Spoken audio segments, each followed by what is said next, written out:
À la veille de la célébration du 40e anniversaire des liens bilatéraux, j'ai rencontré l'ambassadeur d'Angola en Chine. Il a fait part de ses réflexions sur les relations entre les deux pays.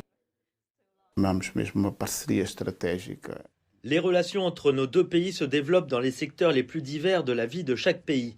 Les relations au niveau politico-diplomatique s'incarnent dans les consultations politiques permanentes et la concertation au niveau des forums multilatéraux tels que l'ONU, le Forum de Macao, entre autres. Également au niveau économique, financier et bien d'autres.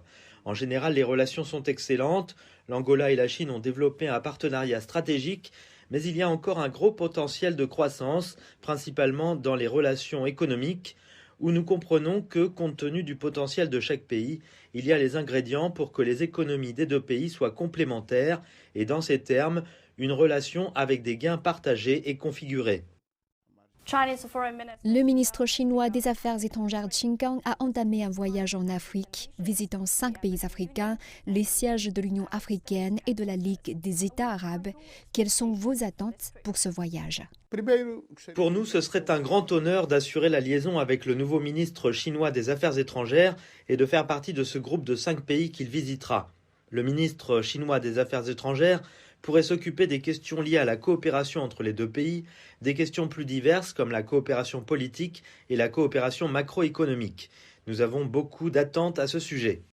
Comment pensez-vous que la Chine peut contribuer à la diversification économique de l'Angola et pourquoi ? La Chine a divers secteurs de l'économie avec un haut niveau de développement et du point de vue de la puissance d'évolution technologique en tête de certains secteurs d'innovation technologique.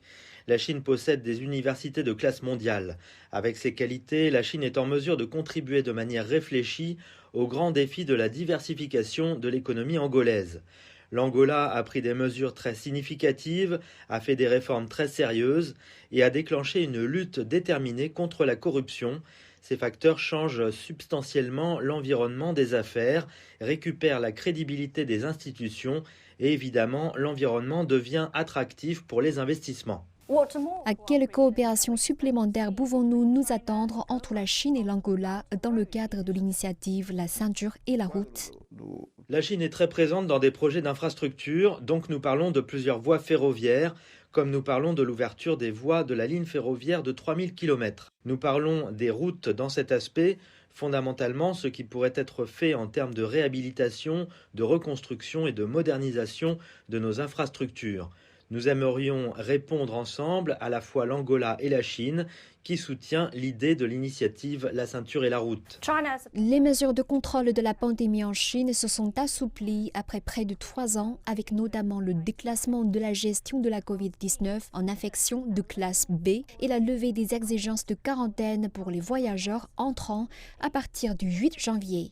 Que pensez-vous de ce changement ? Nous étions tous impatients de vivre la période dont on a annoncé le début le 8 janvier. Du point de vue psychologique, cela nous fera du bien car nous avons vécu des moments difficiles. Il y a eu beaucoup de pression, beaucoup de bruit et quelques tentatives de tirer un avantage politique de l'état dans lequel nous étions. Dans cette période difficile, notre pays a bénéficié de la solidarité du gouvernement chinois par des actions de formation en ligne pour les techniciens du secteur de la santé confrontés à la pandémie. Des équipes médicales ont été envoyées pour se former sur place et dans le cadre de la solidarité, des vaccins ont été donnés à notre pays.